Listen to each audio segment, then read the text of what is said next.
సభాధ్యక్షులు నాతో పాటు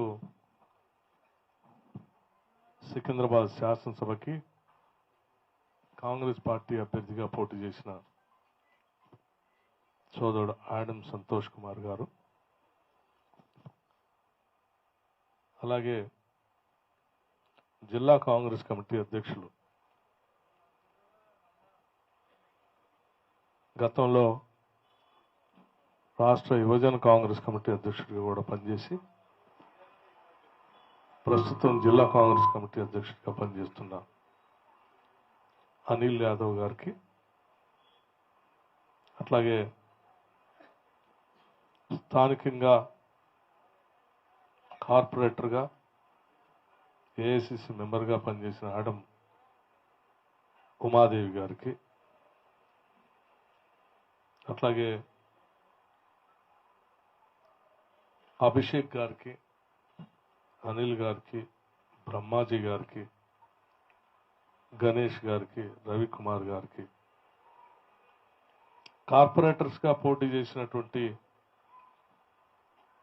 జమాప్రభ గారు, ఇందుమతి గారు, అనిత గారు, ఉదయకాంత్ గారు, ఎలిజబెత్ రాణి గారు, ముఖ్యంగా కాంగ్రెస్ పార్టీకి సీనియర్ నాయకులుగా ఉన్నటువంటి దీపక్ జాన్ గారు, శిల్పాచారి గారు, అమర్నాథ్ గౌడ్ గారు, కృష్ణకుమార్ గౌడ్ గారు, సందీప్ రాజ్ గారు, కిషోర్ యాదవ్ గారు, షకీల్ ఖాన్ గారు, వాహిద్దీన్ గారు, శ్రీనివాస్ గారు, సాయి మహేందర్ గారు,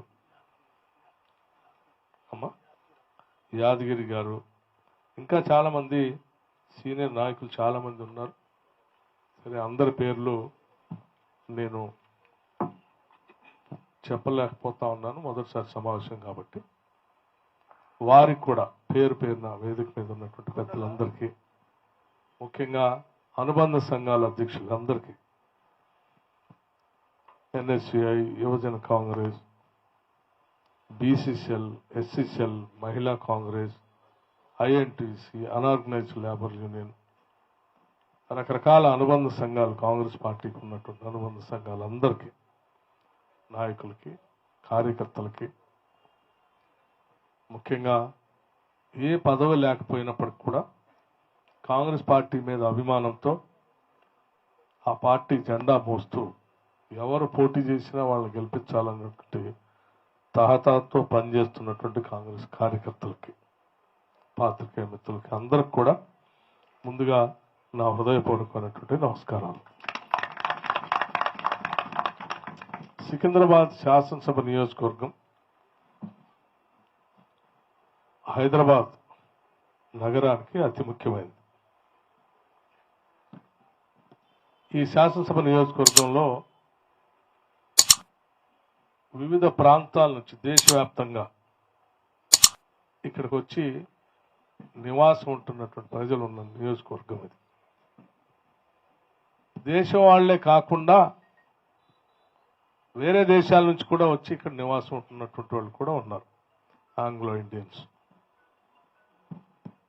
అట్లాగే వ్యాపారస్తులు వివిధ ప్రాంతాల నుంచి ఇక్కడికి వచ్చి స్థానికంగా ఈ ప్రాంత ప్రజల అవసరాలు తీర్చడం కోసం ఉపయోగపడేటువంటి వ్యాపారాలు చేసేటువంటి వ్యాపార సంస్థలు, వ్యవస్థలు, కమ్యూనిటీస్ కూడా పెద్ద ఎత్తున ఉన్నారు. కాస్మోపాలిటన్ సిటీ అంటే సికింద్రాబాదే. ఇక్కడ భాష, లేకపోతే మతం, లేకపోతే కులం, ప్రాంతం ఏం సంబంధం లేదు, అన్నిటికీ అతీతమైంది ఈ నియోజకవర్గం. అందరూ కలిసి ఉండాలని ఒక మినీ ఇండియా సికింద్రాబాద్ శాసనసభ నియోజకవర్గం. అటువంటి శాసనసభ నియోజకవర్గం చాలా విలువైనది, ముఖ్యమైనది కూడా. దేశవ్యాప్తంగా ఈరోజు ఉన్నటువంటి పరిస్థితుల్లో ఒక పక్కన మతం పేరు మీద ఘర్షణలు, సమాజాన్ని విడగొట్టి ఏదో రకంగా అధికారంలో వచ్చి కూర్చోవాలనేటువంటి కుయుక్తులతో ఉన్నటువంటి మతోన్మాద శక్తులు ఒక పక్కన, ఇంకో పక్కన దేశ సంపద మొత్తాన్ని కొద్దిమంది చేతుల్లో తీసుకొని మిగతా వాళ్ళందరినీ పేదవాళ్ళుగా మార్చి వాళ్ళు ఈ ప్రజాస్వామ్యాన్ని పెత్తనం చేయాలని చెప్పేటువంటి కార్పొరేట్ సంస్థలు ఇంకో పక్కన. అటువంటి వాళ్ళంతా ఈ దేశాన్ని కబలించడానికి ప్రయత్నం చేస్తూ ఉంటే వాటికి అతీతంగా ఇక్కడ ఉన్నటువంటి వాళ్ళందరూ కలిసిమెలిసి సహజీవనం సాగిస్తూ అటువంటి వాటన్నింటికీ మేము దూరం అని చెప్పే ఆదర్శమైనటువంటి నియోజకవర్గం సికింద్రాబాద్ శాసనసభ నియోజకవర్గం. ఆ శాసనసభ నియోజకవర్గంలో ఈరోజు కాంగ్రెస్ పార్టీ కార్యకర్తల సమావేశాన్ని ఏర్పాటు చేసుకున్నాం. సరే, మనం కాంగ్రెస్ పార్టీ పరంగా ఈ శాసనసభ నియోజకవర్గాన్ని గెలవలేకపోయి ఉండవచ్చు. ప్రజాస్వామ్యంలో గెలుపోవటములు అనేది సహజంగా జరిగేటువంటి ప్రక్రియ. ఒకసారి గెలుస్తాం, ఒకసారి ఓడిపోతాం.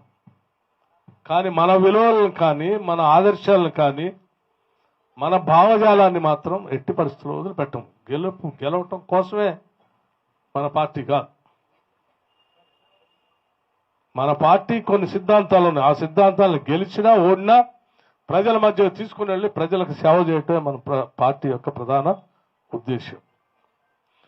ఈరోజు మనం అభ్యర్థి గెలిచి ఉండకపోయినప్పటికి కూడా ఈ శాసనసభ నియోజకవర్గంలో ఉన్నటువంటి ప్రజల సమస్యల పరిష్కారం చేయడం కోసం కాంగ్రెస్ పార్టీ తరఫున మనం చేయాల్సిన పనులన్నీ చేయాల్సిందే. అది పేదవాళ్ళ కోసం కావచ్చు, ఉద్యోగస్తులు కావచ్చు, వ్యాపారస్తులు కావచ్చు, యువత కావచ్చు, చదువుకునే వాళ్ళు కావచ్చు, లేకపోతే కాంపిటేటివ్ ఎగ్జామ్స్ కోసం తయారయ్యేటువంటి నిరుద్యోగ యువత కావచ్చు. ఎవరు ఏ సమస్యలు ఉన్నా ఆ సమస్యలన్నిటికీ పరిష్కారం చూపించడం కోసం ఒక సామాజిక బాధ్యతగా కాంగ్రెస్ పార్టీ ముందుకు పోవాల్సిందే. ఆ పోయే ప్రక్రియలో మనం అందరం కలిసి పనిచేయాల్సిందే. ఈరోజు ఇందిరమ్మ రాజ్యం అధికారంలో ఉంది, ప్రజల ప్రభుత్వం అధికారంలో ఉంది. ఈరోజు గత 10 సంవత్సరాలుగా తెలంగాణ రాష్ట్రం కొద్దిమంది చేతుల్లో బందీ అయిపోయింది. ఉమ్మడి రాష్ట్రంలో తెలంగాణ ప్రాంతంలో ఉన్నటువంటి వనరులు సంపద అంతా కూడా తెలంగాణ ప్రజలకే చెందాలని చెప్పి కొన్ని దశాబ్దాలుగా ఉద్యమాలు జరిగినాయి. ఇక్కడ ఆ ఉద్యమాల్లోంచి నిజమే తెలంగాణ ప్రజలకి వనరులు సంపద అంతా వాళ్ళకే చెందాలి. ఆ చెందాలి అని అంటే ఒక ప్రత్యేక రాష్ట్రం ఉంటేనే న్యాయం జరుగుతుందని నమ్మి పార్లమెంట్లో మనకు బలం లేకపోయినప్పటికీ అందరినీ ఒప్పించి మెప్పించి శ్రీమతి సోనియా గాంధీ గారు తెలంగాణ రాష్ట్రాన్ని ఇచ్చారు. ఇచ్చిన తెలంగాణ రాష్ట్ర సంపదంతా మరి తెలంగాణ ప్రజలకు పంచబడిందా? వనరులన్నీ తెలంగాణ ప్రజలకు ఇవ్వబడ్డాయా? తెచ్చుకున్న తెలంగాణ రాష్ట్రంలో మనం స్వతంత్రంగా బతకగలిగామా? స్వేచ్ఛగా మాట్లాడుకోగలిగామా అంటే 10 సంవత్సరాలు లేదనే సమాధానం. స్వేచ్ఛ లేదు, మాట్లాడేటువంటి ఇది లేదు, హక్కు లేదు. ఇక్కడ ఉన్నటువంటి సంపద వనరులు మనకు రావాలని అడుగుదామంటే వినేటువంటి మనిషి లేడు. ఒక రాజులాగా రాజరిక పరిపాలన సాగిస్తూ ఉన్న సంపదంతా కొల్లగొట్టి మొత్తం ఒక కుటుంబం మొత్తం ఈ రాష్ట్ర సంపదనంతా దోపిడీ చేసింది. ఆ దోపిడీ నుంచి ఈరోజు మన తెలంగాణ ప్రజలు విముక్తి కలిగించి ఈరోజు ఇందిరమ్మ రాజ్యాన్ని తీసుకొచ్చి ఇవాళ ప్రజల ప్రభుత్వం ఇక్కడ స్వేచ్ఛగా మాట్లాడుకోవచ్చు. ఈ సంపద ప్రజలకే పంచాలి, ఇక్కడ ఉన్న వనరులన్నీ కూడా ప్రజలకే చెందాలి అని చెప్పేటువంటి ఇందిరమ్మ రాజ్య పాలన ఈరోజు రాష్ట్రంలో జరుగుతా ఉంది. ఆ ఫలాల్ని సంపదని ప్రజలకు అందించాల్సిన బాధ్యత కాంగ్రెస్ పార్టీ కార్యకర్తలుగా నాయకులుగా పాలన పరంగా ప్రభుత్వం చేస్తుంటే దాన్ని ప్రజల్లోకి తీసుకుని వెళ్లాల్సినటువంటి బాధ్యత కూడా మనందరిది. అందులో భాగంగా మన నాయకుడు రాహుల్ గాంధీ గారు ఈరోజు దేశవ్యాప్తంగా పాదయాత్ర చేస్తా ఉన్నారు. దేనికోసం? ఆయనకేదో ప్రధానమంత్రి పదవి కోసం లేకపోతే ఇంకో దానికోసం చేయట్లేదు. అది కావాలంటే ఎప్పుడో 2004 నుంచి ఆయన అయ్యేవాడు.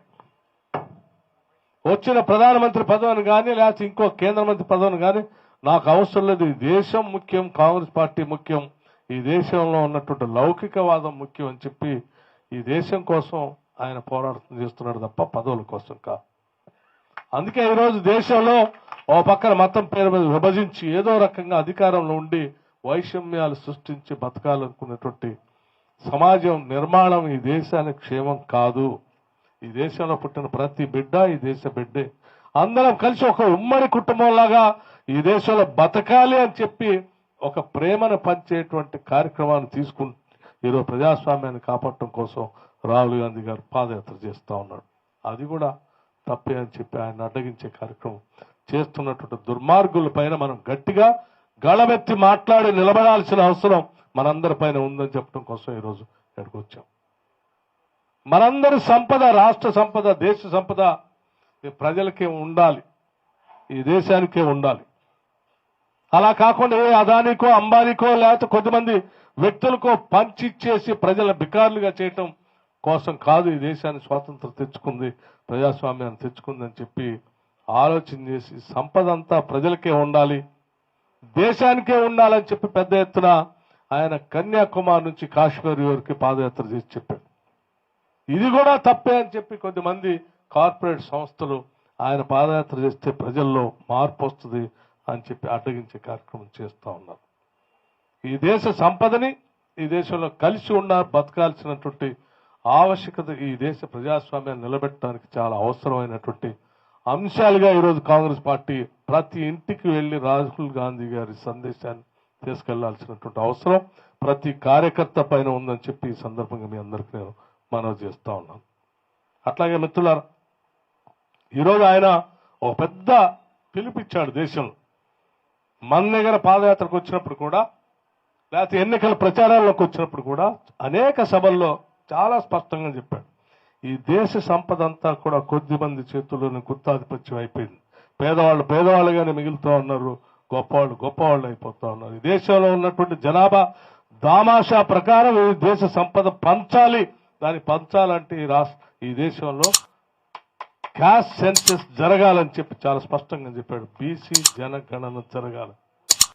దాదాపు 50% పైన ఉన్నటువంటి బలహీన వర్గాలకు సంబంధించినటువంటి ప్రజలకు పంచేటువంటి సంపద ఈ దేశంలో కానీ ఈ రాష్ట్రంలో కానీ అతి తక్కువగా పంచుతున్నారు. ఇది కరెక్ట్ కాదు. ప్రజలకు సమానంగా పంచాలి అంటే లెక్క తెలియాలంటే జనగణన జరగాలి అని చెప్పి చాలా స్పష్టంగా చెప్పాడు. తెలంగాణ రాష్ట్రంలో కాంగ్రెస్ పార్టీ వస్తే మొట్టమొదటిగా ఈ రాష్ట్రంలో నుంచి బీసీ జనగణన చేపిస్తామని ఆయన పబ్లిక్ గా అనేక సందర్భాల్లో చెప్పిన మాటని ఈరోజు ఇందిరమ్మ రాజ్యం కాంగ్రెస్ ప్రభుత్వం ఆలోచన చేస్తాం. ఎస్, రాహుల్ గాంధీ గారు ఇచ్చిన మాటని నిలబెట్టడం కోసం ఇందిరమ్మ రాజ్యం తప్పనిసరిగా ఈ రాష్ట్రం నుంచి మొదలు పెట్టాలనేటువంటి కార్యక్రమానికి తీసుకోవాల్సిన చర్యల గురించి ఒక కసరత్తు మొదలుపెట్టాం. తప్పనిసరిగా అటు కేబినెట్ సమావేశాల్లో కానీ శాసనసభలో కానీ దానిపైన లోతుగా చర్చించి రాహుల్ గాంధీ గారి మాటని నిజం చేయబోతా ఉంది ఇందిరమ్మ రాజ్యం అని కూడా మీ అందరికీ నేను మనవి చేస్తా ఉన్నాను. అట్లాగే మిత్రులారా, ఇక్కడ ఉన్నటువంటి సికింద్రాబాద్ ఈరోజు హైదరాబాద్ ఇంత బాగా పెరిగిందనంటే ఇక్కడ మనందరికీ ఉద్యోగ అవకాశాలు రావటానికి వసతులు పరిస్థితులు ఏర్పడటం వల్ల జరిగాయి. చదువుకోవటానికి కావాల్సిన విద్యా వ్యవస్థలు రావటం వల్లనే జరిగింది. ఈ హైదరాబాద్ నగరం విస్తరించడానికి కావాల్సిన విధంగా కరెంటు అవసరం ఉంది కాబట్టి అది పెరిగింది. అట్లాగే తాగటానికి నీళ్లు సంపూర్ణంగా దొరుకుతాయి కాబట్టి అందరూ స్థిరపడ్డారు. అంటే బతకటానికి కావాల్సిన ఉద్యోగ అవకాశాలు, ఉండటానికి కావాల్సిన ఇల్లు, బతకటానికి కావాల్సిన కరెంటు, నీళ్లు ఇవన్నీ కూడా ఈ రోజు హైదరాబాద్ నగరంలో అందుబాటులోకి ఉన్నాయి కాబట్టే ఇంత పెద్ద ఎత్తున పెరుగుతాం. అలా వాటన్నిటినీ లేకపోతే ఈరోజు ఇది పెరిగేది కాదు. మనందరం నగరం ఇదేదో గ్లోబల్ సిటీగా మారేది కూడా కాదు. అలా మారటానికి కారణం ఎవరు? ఈరోజు హైదరాబాద్ మొన్న కేటీఆర్ అక్కడిక్కడ మాట్లాడుతూ మేము హైదరాబాద్ నగరాన్ని నిర్మించాం, అద్భుతంగా చేశాం. ఏం చేశావు నువ్వు? ఈరోజు హైదరాబాద్ నగరంలో మంచినీళ్ళు తాగుతా ఉన్నారంటే అది మా వల్ల, కాంగ్రెస్ ప్రభుత్వం వల్ల తాగుతా ఉన్నారు. అలా స్పష్టంగా చెప్పండి, ఇంటింటికి చెప్పండి, నేను లెక్కలతో సహా చెప్తాను. మేము వచ్చిన తర్వాత నీళ్లు ఏమిచ్చావు నువ్వు? నీళ్లు హైదరాబాద్ నగరానికి గండిపేట నుంచి నీళ్లు వస్తా ఉన్నాయి. మీరు లేరు కదా, మీరు కాదు కదా గండిపేట తెచ్చింది. హైదరాబాద్ నగరం నుంచి మంజీరా నీళ్లు వస్తూ ఉన్నాయి. మీరు కాదు కదా తెచ్చింది, అది కాంగ్రెస్ కదా. హైదరాబాద్ నగరానికి కృష్ణానది నుంచి ఫేజ్ 1, ఫేజ్ 2, ఫేజ్ 3 నీళ్లు వస్తూ ఉన్నాయి. అవి మీరు కాదు కదా తెచ్చింది, అది కాంగ్రెస్ ప్రభుత్వం. హైదరాబాద్ నగరానికి గోదావరి శ్రీపద అల్లంపల్లి నుంచి పైపులు అనేసి నీళ్లు వస్తూ ఉన్నాయి, రాజశేఖర రెడ్డి గారి టైంలో మొదలుపెట్టి. అవి మీరు కాదు కదా తెచ్చింది. మరి నేను అడుగుతా ఉన్నాను, కృష్ణానది నుంచి, గోదావరి నది నుంచి, గండిపేట నుంచి, మంజీరా నుంచి కాకుండా ఇంకెక్కడి నుంచైనా హైదరాబాద్ నగరానికి మీరు ఏమైనా మంచినీళ్ళు తెచ్చారా? ఒకవేళ మాకు కనపడకుండా ఏమన్నా నీళ్లు బయట ఆకాశంలో నుంచి ఏమన్నా వస్తున్నాయో చెప్పండి, అప్పుడు మేము నమ్ముతాం మీరు తెచ్చారు. మరి 4 నీకు సంబంధమే లేదు, అయినా మేము తెచ్చామని చెప్తున్నాం. ఇది అంటే ఎవడో చేసిన పని నా పనిగా అని చెప్పి గొప్పగా ప్రచారం చేసుకోవటంలో దిట్టగా మారినటువంటి అబద్ధాలనే పదే పదే చెప్పి మా వల్లనే జరిగిందని చెప్తున్నాను. చెప్పండి, వీళ్ళు చేసింది ఏం లేదు. ఈరోజు హైదరాబాద్ నగరంలో కరెంటు వస్తా ఉంది అని అంటే, సంపూర్ణంగా అందరికీ కరెంటు అందుబాటులోకి వచ్చిందంటే అది కేవలం కాంగ్రెస్ ప్రభుత్వాలు పెట్టినటువంటి ఆనాటి ప్రాజెక్టుల వల్లే కాంగ్రెస్ ఈ కరెంటు వస్తా ఉంది. వీళ్ళు వచ్చిన తర్వాత ఏం పరిశ్రమలు పెట్టలే. కరెంటు ఉత్పత్తికి సంబంధించి పెట్టిన యాదాద్రి, ఆ భద్రాద్రి, యాదాద్రి ఇంతవరకు పూర్తే కాదు. భద్రాద్రి పెడితేనేమో పనికి మాల అవుట్డేటెడ్ టెక్నాలజీ తీసుకొచ్చి పెడితే అది అనేక సమస్యలతో సతమతం అవుతుంది. మరి నువ్వు ఏడు నుంచి తీసుకొచ్చిన కరెంటు తెచ్చింది మేము. కేటీపీఎస్ అనేక స్టేజ్లు కట్టాం, కొత్తగూడెం థర్మల్ పవర్ స్టేషన్, లేకపోతే అక్కడ జైపూర్ దగ్గర కట్టాం, లేకపోతే ఇంకో దగ్గర కట్టాం, భోపాల్పల్లిలో కట్టాం, రకరకాల దగ్గర హైడల్ పవర్ ప్రాజెక్ట్స్ పెట్టాం. రకరకాల పవర్ ప్రాజెక్ట్స్ అన్ని ఆనాటి కాంగ్రెస్ ప్రభుత్వాలు పెట్టి ఇవాళ కరెంట్ వస్తా ఉంటే ఆ కరెంటును సరఫరా చేసుకుంటూ నువ్వు స్విచ్ ఆన్ చేసి ఆడిపోయి ఇది నేనే తెచ్చిందంటే ఎట్లా?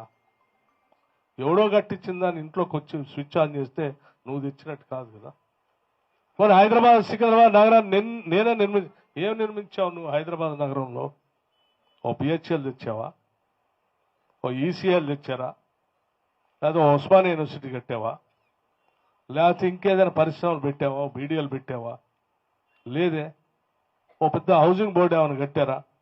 కూకట్పల్లి హౌసింగ్ బోర్డు లాంటిది కానీ, ఓ సనత్ నగర్ కానీ, లేదా సంజయ్ రెడ్డి నగర్ కానీ, ఓ వెంగళరావు నగర్ కానీ, ఓ బహదూర్ కానీ, లేదా బర్కత్పురా కానీ, ఎక్కడ చూసినా హౌసింగ్ బోర్డు కాలనీస్ పేదవాళ్ళకి ఇచ్చింది మనం కట్టాం. మరి హైదరాబాద్ నగరంలో మీరు ఏం చేశారు? ఏమైనా సాఫ్ట్వేర్ ఇండస్ట్రీ ఏమైనా పెట్టారా? హైటెక్ సిటీ మీరు కట్టింది కాదు కదా, మేము కట్టిందే కదా. హైదరాబాద్ చుట్టూ ఔటర్ రింగ్ రోడ్డు కట్టింది మేమే కదా, మీరు కాదు కదా. హైదరాబాద్ ఇంటర్నేషనల్ ఎయిర్పోర్ట్ వేసింది మేమే కదా, మీరు కాదు కదా. మీరు చదువుకోవటానికి ఏం చేయరైతుంది, పరిశ్రమలు పెట్టడానికి ఏం చేయరైతుంది, కరెంటు తేవటానికి ఏం చేయరైతుంది, మంచినీళ్ళు తేవటానికి ఏం చేయరైతుంది. మరి పిల్లగాళ్ళు చదువుకోవటానికి ఏమైనా ఫీజు రియంబర్స్మెంట్ మీరేమైనా పెట్టారంటే అది మీరు కాదు, అది మేము పెట్టిందేనే. పేదవాళ్ళకి ఏమైనా ఆరోగ్యశ్రీ కార్డు ఇవ్వటం కోసం ఏమైనా చేశారంటే అది మీరు కాదు, అది మేమే చేసిందే రాజీవ్ ఆరోగ్యశ్రీ. పేదవాళ్ళందరికీ రేషన్ కార్డులు ఇచ్చే కార్యక్రమం చేపడితే అది మేము చేసిందేనే, మీరు చేసింది కాదే. మరి మీరు ఏం చేశారా అంటే ఒక్కటే చేశారు. ఆడొక ఫామ్ హౌస్, ఏడొక ఫామ్ హౌస్, ఆడబడితే ఆడ ఫామ్ హౌస్లు కట్టుకొని హైదరాబాద్ చుట్టూ ఉన్నటువంటి భూములను ఆక్రమించుకొని లక్షలాది కోట్ల రూపాయలు తెలంగాణ ప్రజల సొమ్ము దోచుకోవటం తప్ప తెలంగాణ ప్రజలకు మేము చేసింది ఏమీ లేదు. కోరి కొట్లాడి తెచ్చుకున్న తెలంగాణ రాష్ట్రం అన్యాయం చేశారు, దోపిడీ చేశారు, లూటీ చేశారు. ఈరోజు అదృష్టం కొద్దీ 10 ఏళ్ల తర్వాత ఈ రాష్ట్రం మీ చేతుల్లోంచి బయటపడిన రాష్ట్రాన్ని చూసి ఓరలేక ఇంకా మళ్ళీ మాట్లాడుతున్న కాంగ్రెస్ వాళ్ళని బట్టలు ఇటు తీసుకొడతాం. బట్టలు ఏంది మీరు కొట్టేది? బట్టలు ఇటు తీసుకొట్టేది ఏంది మీరు కొట్టేది? కాంగ్రెస్ వాళ్ళు ప్రజాస్వామ్యవాదులు కాబట్టి అడ్డగోలుగా ఏం మాట్లాడలేదు. ఒకవేళ నిజంగా నువ్వు ఆ పని చేయడానికి వస్తే వాళ్ళందరూ అడ్డం తిరిగితే మీరు బతుకుతారు అసలేడా? ఎందుకు అనవసరం నోరు వారేసుకుని అడ్డగోలుగా మాట్లాడేది? ఓ పద్ధతి ఉండాల. నాయకులు మాట్లాడే భాషను చూసి ప్రజలు కూడా నేర్చుకుంటారు. పాలించే వాళ్ళ భాష లేకపోతే పాలించే వాళ్ళ ఆలోచన ఆ రాష్ట్ర భవిష్యత్తు ఆధారపడి ఉంటుంది. ఇట్లా వీధి రౌడీల్లాగా రోడ్డు మీదకి వచ్చేసి వాడిదంతా ఈడిదంతా, వాళ్ళ ఫంగి వీళ్ళ ఫంగి, వాడు బుడ్డరు కానీ ఈడు బుడ్డరు కానీ అని మాట్లాడితే ఏం ఏం సంస్కారం నేర్చుకున్నారు? ఇదే ఆ తెలంగాణ సంస్కృతి. దయచేసి మిమ్మల్ని ఇప్పటికే ప్రజలు మీరు చేసిన దోపిడీని గుర్తించి తిరస్కరించారు. తిరస్కరించిన ప్రజలు మీరు అలా ఉన్నారు. పట్టుమని 10 రోజులు రాలేదు. కాంగ్రెస్ వాళ్ళు గ్యారంటీలు చేయలేదు. ఏం చేయలేదు? 10 ఏళ్లు పాలన చేశావు. 3 ఎకరాలు భూ పంపిణీ చేస్తా అని చెప్పావు. చేశావా? 10 ఏళ్లలో ఎవరికైనా భూ పంపిణీ చేశావా? 3 ఎకరాల భూమి దళిత గిరిజనులు పేదవాళ్ళకి చేస్తా అన్నావు. చేశావా? ఇంటికో ఉద్యోగం ఇస్తా అని చెప్పావు. ఇచ్చావా? 10 ఏళ్ళు ఇవ్వలేదు కదా. ఇట్లా ఎన్ని చెప్పావు? నోటుకు వచ్చిన మాటలన్నీ అబద్ధాలు చెప్తే 10 ఏళ్ళు భరించారు ప్రజలు. అరే మేము రాక 10 ఏళ్ల తర్వాత మొన్ననే వచ్చాం మేమందరం కాపాడటం కోసం. వచ్చిన మేము మొదటి రోజులే 2 హామీలు వెంటనే పరిష్కారం చేశాం. మేము అమలు చేశాం. ఫ్రీ బస్ ఇచ్చాం.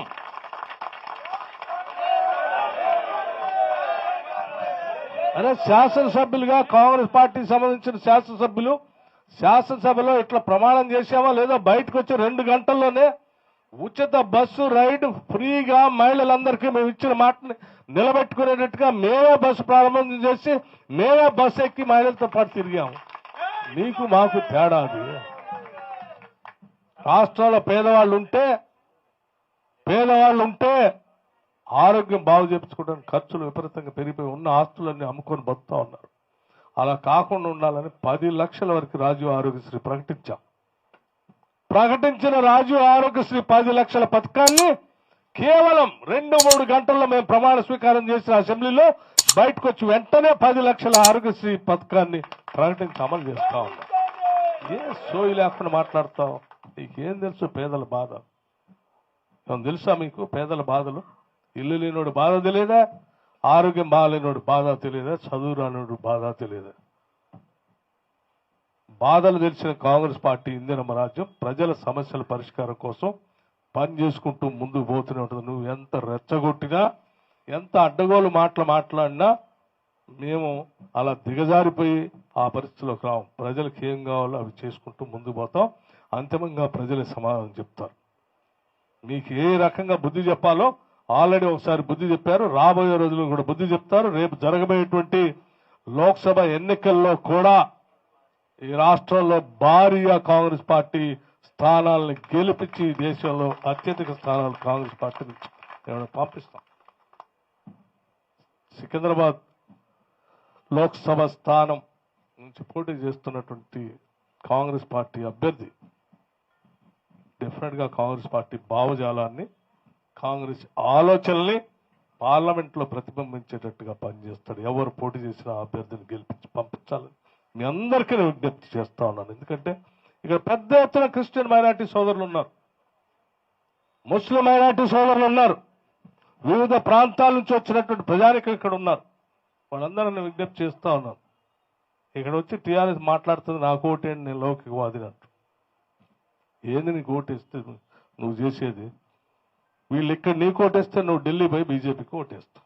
ఇదే కదా 10 ఏళ్ళు నువ్వు చేసింది ఇదే కదా. నీ ఇక్కడికి వచ్చేమో వాళ్ళు ఓటేపించుకుంటావు మాయ చేసి.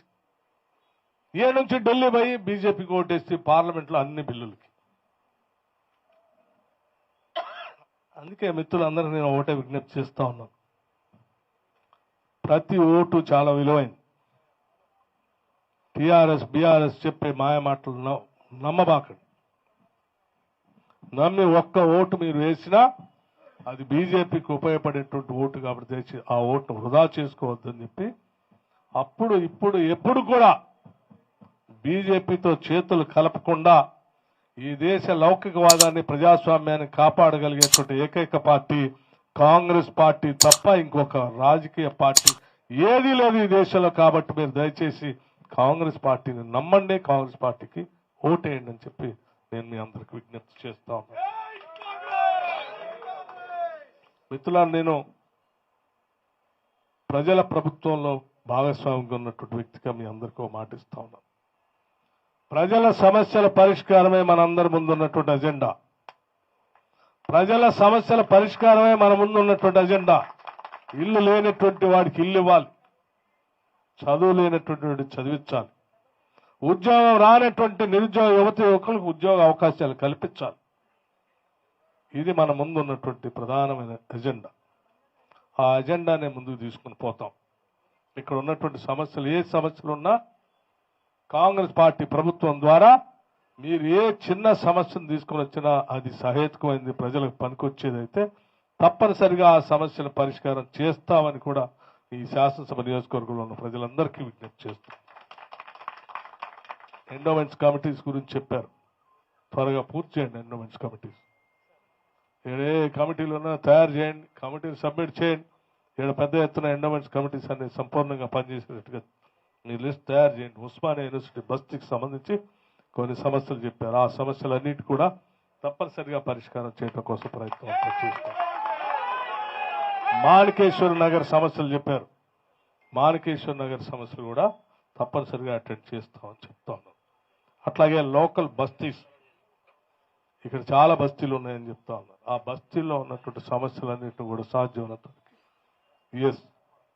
ప్రతిరోజు ప్రతి డివిజన్లో ఆ డివిజన్ వారీగా కాంగ్రెస్ నాయకులు, కార్యకర్తలు ఇంటింటికి తిరగాల్సిందే. ఒక యాక్షన్ ప్లాన్ తయారు చేసుకోండి. ప్రజల సమస్యల పరిష్కారం చేయడం కోసం వారధుల్లాగా పనిచేయండి ప్రతి కాంగ్రెస్ కార్యకర్త. ఈ ప్రభుత్వం ప్రజల సమస్యల పరిష్కారం చేయడం కోసం ఉన్నది. ఆ ఉన్నదాన్ని ప్రజల దగ్గర తీసుకుని వెళ్ళి వారధులుగా మీరంతా పనిచేయాలని చెప్పి నేను మీ అందరికీ విజ్ఞప్తి చేస్తూ ఉన్నాను. అట్లాగే ప్రధానంగా సరే మనం పెట్టుకున్నటువంటి సమావేశం కాంగ్రెస్ పార్టీకి సంబంధించినటువంటి కార్యకర్తలు, నాయకులు, డివిజన్కు సంబంధించిన సమావేశం. ఈ సమావేశంలో నేను ప్రధానంగా ఇక్కడ ఉన్నటువంటి కాంగ్రెస్ నాయకులు అందరికీ నేను స్పష్టంగా చెప్పేది ఒకటే, ఇది మొట్టమొదటి సమావేశం కాబట్టి సరే ఈ సమావేశంలో నేను నిర్దిష్టంగా కొన్ని సూచనలు చేశాను, ఇప్పుడు కూడా మళ్ళీ చేస్తా ఉన్నాను. మనకు ఇక్కడ ఉన్నటువంటి 5 డివిజన్స్ సంబంధించి 5 డివిజన్లు ఉన్నాయని చెప్తా ఉన్నారు. 5 డివిజన్లకు సంబంధించి డివిజన్ కమిటీ ప్రెసిడెంట్ వేయండి. ఉన్నారని అనుకుంటున్నాను, ఒకవేళ లేకపోతే వెంటనే వేయండి, ఉంటే పర్వాలేదు. ఆ కమిటీ ప్రెసిడెంట్తో పాటు కమిటీని కూడా వేయండి. మినిమం 7 నుంచి 10 మంది తగ్గకుండా అన్ని వర్గాల ప్రజలు అందులో ప్రాతినిధ్యం ఉండేటట్టుగా తప్పనిసరిగా 7 నుంచి 10 మంది తగ్గకుండా డివిజన్ కమిటీ ప్రెసిడెంట్స్ని, కమిటీస్ని వేసి వేయటమే కాదు, అది కంప్యూటరైజ్ కూడా చేయండి. అట్లాగే 220 బూత్లు ఉన్నాయని చెప్తా ఉన్నారు. ప్రతి బూత్కి బూత్ కమిటీ ప్రెసిడెంట్తో పాటు ఆ కమిటీ కూడా వేయండి. బూత్ ప్రెసిడెంట్తో పాటు కమిటీ కూడా వేయండి. Very good. అవును అవును, కమిటీ కూడా వేయండి. అట్లాగే వాళ్ళతో పాటు అట్లాగే మీ కంటెస్టెడ్ కార్పొరేటర్స్ ఎంతమంది ఉన్నారో వాళ్ళని కూడా సాధ్యమైనంత వరకు ఇన్వాల్వ్ చేయండి. వాళ్ళకు వచ్చినటువంటి ఓటింగ్ ప్యాటర్న్ ఏంటో, గత ఎన్నికల సందర్భంగా వాళ్ళు పోటీ చేసినప్పుడు ఓటింగ్ ప్యాటర్న్ ఎట్లా వచ్చింది, ఎందుకు వచ్చింది, దాన్ని పెంచుకోవడానికి మనం చేయాల్సిన యాక్షన్ ప్లాన్ ఏంటనేది కూడా మీరు తయారు చేసుకోండి. ఇకపోతే మనకి కాంగ్రెస్ పార్టీకి అనుబంధ సంఘాలు కూడా ఉన్నాయి. Youth Congress, NSUI, SCCL, BCCL, minority, మహిళా కాంగ్రెస్, ఐఎన్టీసీ, అనార్గనైజ్డ్ లేబర్, మిగతా కమిటీలు ఎన్ని ఉన్నాయో ఆ కమిటీలు అన్నిటి, ఇంటలెక్చువల్ డిపార్ట్మెంట్ కూడా ఉంది, కంపల్సరీ అది కూడా వేయాలి. ఈ కమిటీస్, అనుబంధ సంఘాలన్నీ కూడా ప్రతి డివిజన్కి వేయాల్సిందే. ప్రెసిడెంట్, కమిటీస్, వీటన్నిటినీ నాకు దయచేసి మ్యాక్సిమం ఎన్ని రోజులు ఇవ్వగలరు మీరు, including committees? Fine, I really appreciate it. So 2 days కాదు, టేక్ 4 days, 4 రోజులు తీసుకోండి. కానీ ఈ కమిటీస్ అన్ని సంపూర్ణంగా కంప్లీట్ చేయండి. నాకు లిస్ట్ ఇవ్వండి. ఈసారి మనం మీటింగ్ పెట్టినప్పుడు ఈ కమిటీస్తో ఎక్స్క్లూజివ్గా మీటింగ్ పెడతాం. అది కూడా 4-5 రోజులు ఉన్నాయి. మొత్తం సంఖ్య ఎంత అవుతారో చూసి దానికి సరిపోయేటువంటి హాల్ తీసుకుందాం. ఆ హాల్లో ఒక వర్క్షాప్ లాగా కండక్ట్ చేద్దాం. No not public meeting. Public meeting తర్వాత పెట్టుకుందాం. ముందు ఈ కమిటీస్ అన్ని కంప్లీట్ చేసి వీళ్ళందరితో ఒక సమావేశం పెట్టుకొని ఆ తర్వాత నెక్స్ట్ స్టెప్ పబ్లిక్ మీటింగ్లో పోదాం. సో ఈ రకంగా మనం యాక్షన్ ప్లాన్ తయారు చేసుకొని ముందుకు పోవటం కోసం మీరు ఒక ప్రణాళిక తయారు చేయండి. సరే, శాసనసభ నియోజకవర్గంలో ఉన్న సమస్యలను కూడా ఐడెంటిఫై చేసి ఈ డివిజన్ కమిటీస్ ద్వారానే ఏ డివిజన్లో ఏ సమస్య ఉన్నా ఆ డివిజన్ కమిటీస్ ద్వారా చర్చ జరగాలి. ఆ కమిటీస్ ద్వారా రిప్రజెంటేషన్స్ వస్తే వాటన్నిటిని సాల్వ్ చేయడానికి మేము సిద్ధంగా ఉన్నాం. We will attend all those to any extent. సాధ్యమైనంత వరకు వాటిని అటెండ్ చేసి సాల్వ్ చేద్దామని చెప్పి మీ అందరికీ నేను సవినీయంగా మనవి చేస్తూ, మిత్రులందరికీ కూడా వచ్చినటువంటి వాళ్ళకి మరొకసారి నా హృదయపూర్వకమైనటువంటి ధన్యవాదాలు తెలియజేస్తా ఉన్నాను. ఆ కమిటీ అయిపోయిన తర్వాత ఒక భారీ బహిరంగ సభ కూడా పబ్లిక్ మీటింగ్ కూడా పెడతాం. భారీ బహిరంగ సభ పబ్లిక్ మీటింగ్ కూడా పెడతాం. కాకపోతే ఆ పబ్లిక్ మీటింగ్ పెట్టే ముందు నిర్మాణ ప్రక్రియను మాత్రం కంపల్సరీ మనం కంప్లీట్ చేసుకోవాలి. అది చేసుకున్న తర్వాతనే we can go ahead with the other activities చెప్తూ జిల్లా కాంగ్రెస్ ప్రెసిడెంట్ గారికి, అట్లాగే పోటీ చేసిన అభ్యర్థికి, డివిజన్ కమిటీ ప్రెసిడెంట్స్కి, మహిళా కాంగ్రెస్ వాళ్ళకి, అనుబంధ సంఘాలందరికీ కూడా నేను హృదయపూర్వకమైనటువంటి ధన్యవాదాలు తెలియజేస్తూ, ఈ జిల్లాలో అనిల్ కుమార్ యాదవ్ గారు ఉన్నారు.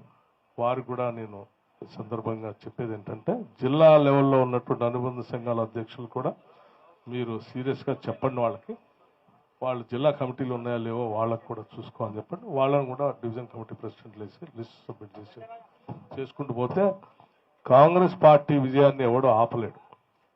ఈసారి జరిగేటువంటి ఈ హైదరాబాద్ సికింద్రాబాద్లో, ముఖ్యంగా సికింద్రాబాద్ లోక్సభ నియోజకవర్గంలో కాంగ్రెస్ పార్టీ విజయాన్ని ఎవ్వరూ ఆపలేరు. మనం అనుకున్నట్టుగా యాక్టివిటీస్ జాగ్రత్తగా చేసుకుంటూ పోతే, ఇక మనకు అవసరం లేదు చేసుకోవద్దు అని అనుకుంటే వేరే విషయం.